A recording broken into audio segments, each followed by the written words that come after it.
Hastings, England. Musadik was at his hotel in this seaside town when he received the letter threatening to deport him to Rwanda.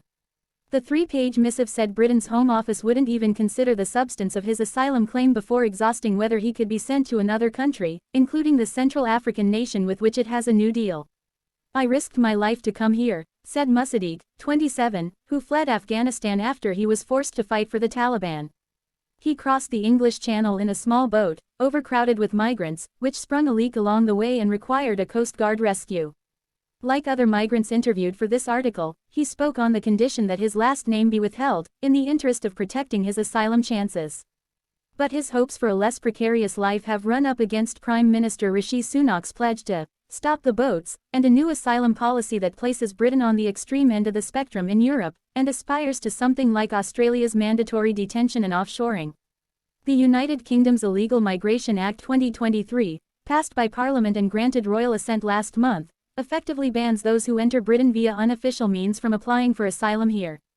The law places a legal duty on officials to detain and deport people back to their birth country, if that's possible, or to a safe third country, including Rwanda, where their asylum claims can be processed. Once relocated, asylum seekers would be barred from ever entering Britain again. "It is this country, and your government, who should decide who comes here, and not criminal gangs," Sunak said at a news conference. In its essence, what Britain is trying to do is an outgrowth of Brexit, driven by a desire to take back control of the borders. But beyond the British particulars, the effort has captured the interest of other nations that would similarly like to outsource the issue of migration.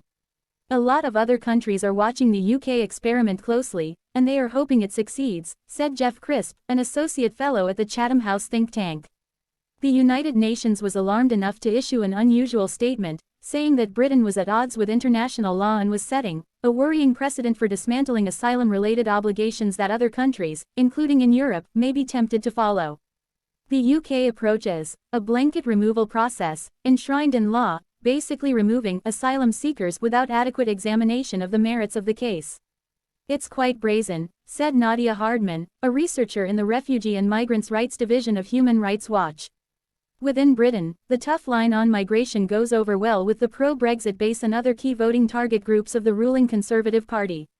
Nearly 60% of Conservative voters say immigration is one of the most important issues facing the country, according to YouGov surveys. So Sunak's government is trying to show it can make headway on the issue before the next election, expected next year. Voters are also focused on a cost of living crisis, which economists say has been driven by Brexit. So the government has framed the migration issue as an economic issue, too, regularly noting that the public is paying nearly $7.6 million a day to put asylum seekers up in hotels. In a highly symbolic move billed as a cost-saving measure, the government retrofitted a giant, hulking barge called the Bibi Stockholm to house 500 migrants. The first tranche arrived Monday. Amid criticism of the arrangement, Lee Anderson, the deputy chair of the Conservative Party, said Tuesday that migrants who don't want to live on a barge could go back to France, using an obscenity.